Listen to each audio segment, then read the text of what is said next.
What's up guys, today we finally are back with another video. I know it's been a while, but today we have finally implemented something very cool, which is this, a custom weapon inside of our map.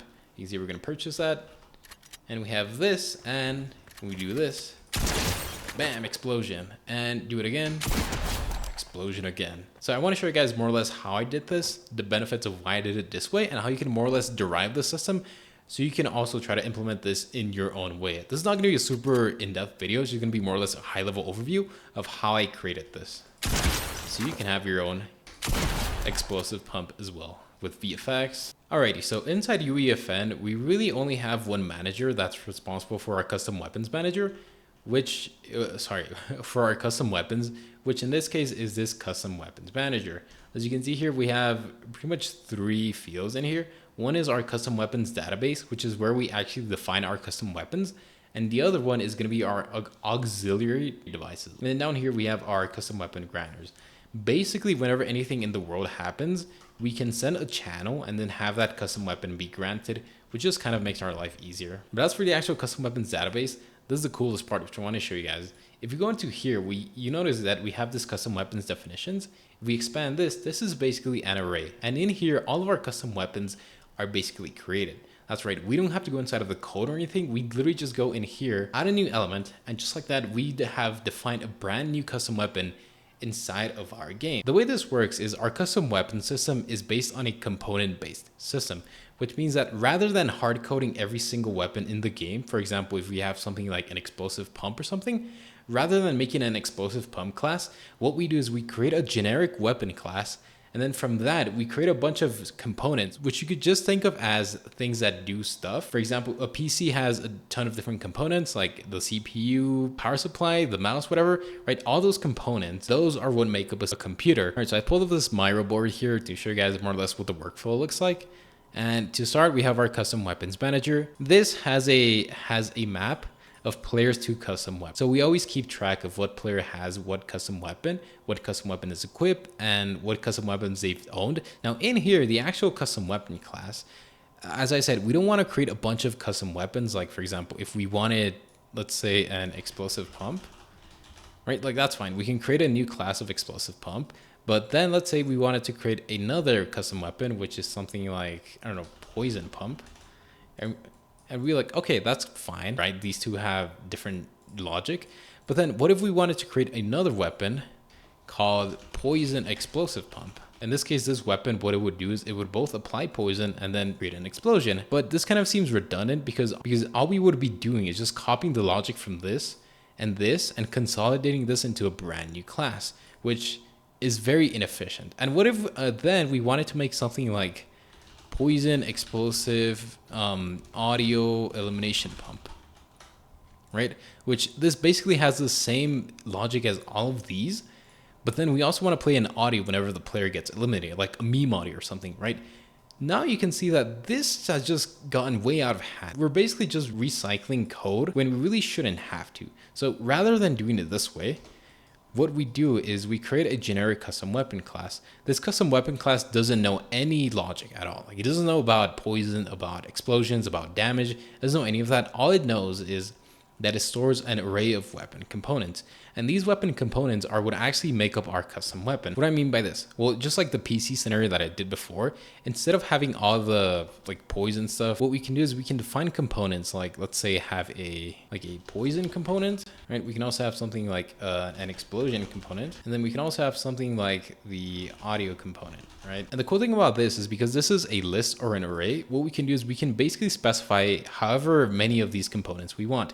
If we want to create a new custom weapon that only does the poison and then the audio, then we just include these two components. If you want a weapon that does all of these, well, we include all of those components. If you want a weapon that does just one of these, just include that component. You can see how this creates a lot more reusable code, and this makes our life way easier. Because back in here, like I said, we can literally just go in here, add a brand new custom weapon, and then just define its components. What I also had is every component is basically tied to an event. So for example, if an elimination happens, then we can maybe spawn an audio component.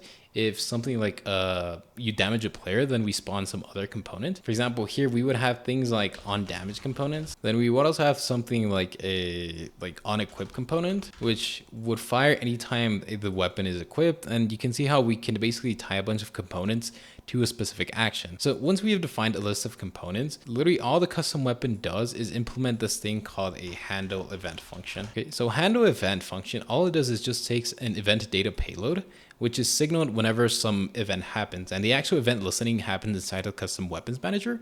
And whenever some event happens, like let's say a player takes damage, a player like equips a custom weapon, we send this event data payload and we send that into the handle event function.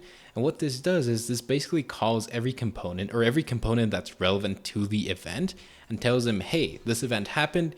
If you care about this event, then do whatever you want, right? For example, if we send a damage event data payload into our handle event function, and then we have a damage component called something like extra damage, or something, right? We send the event data, this processes this calls every damage component, and now we say, oh, okay, we just received this data. That means we're going to execute this something like damage victim for whatever amount of damage we want. So the workflow more or less basically looks like this. In our custom weapons manager, we listen for every event that we want to define. We receive the event. We then query the event instigator's weapon. From the event, we have whoever created the event. For example, whoever equips a weapon, then we get the player from that. And then we want to query whatever custom weapon they have. In this case, this is again stored inside of this custom weapon map. So we query that custom weapon. We grab the equipped custom weapon, which in this case would be this custom weapon class. And then we again pass in the event data payload.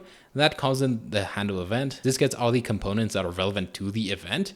And finally, we pass in the data to the relevant component. And after that, the component executes its logic. And as you can see in the actual device, we have our equip components, which will fire whenever we equip a weapon, our unequipped components, and our damage components.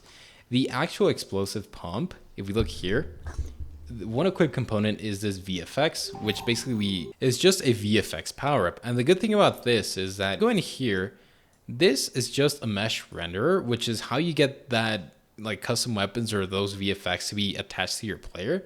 It's just a mesh renderer with this, which is just a static mesh. You can see I'm going to drag this out like this real quick.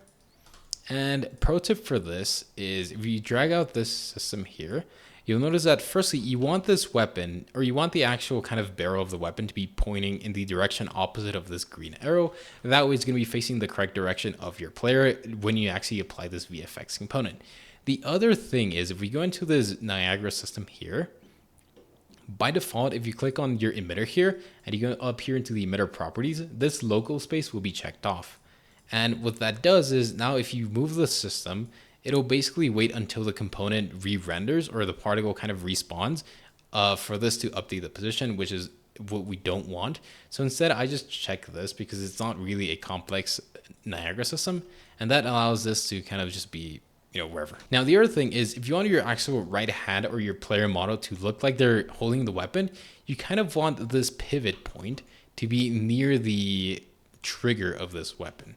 And what I mean is basically this little gizmo, which is where all the transforms originate from or are relative to. If we scale this, all the transforms are going to be relative to this pivot point. Now, this pivot point might be somewhere else. So if you want to change that, what you can do is you can select your weapon, first of all, go into the modeling section and then go to where it says this X form thing, which has these 3 arrows, and go where it says edit pivot. This will then highlight this pivot point and you can just move this around. And wherever you move this and click accept after you've moved it, you can also do pre-made templates like in the back, which will try to find the back of the mesh. But in this case, I just want to kind of like move this to be somewhere near the trigger, more or less. I think this is fine. Click accept, and that sets the pivot point just like. And now you have your VFX. You can basically just create your VFX spawner. And then in here, we want to go into our VFX power up. Set the pump mesh, which is our Niagara system, and then set the socket to be in our right hand. So the player holds the weapon in our right hand. And to find a result, you get this, again, the beautiful explosive pump. But that's it for this video, just a quick update. And I think this will be pretty much ready to publish by tomorrow. So then we can actually get into the marketing section of how to market this map and how to actually get rich. But until then, again, thanks for watching, and yeah, take care, guys.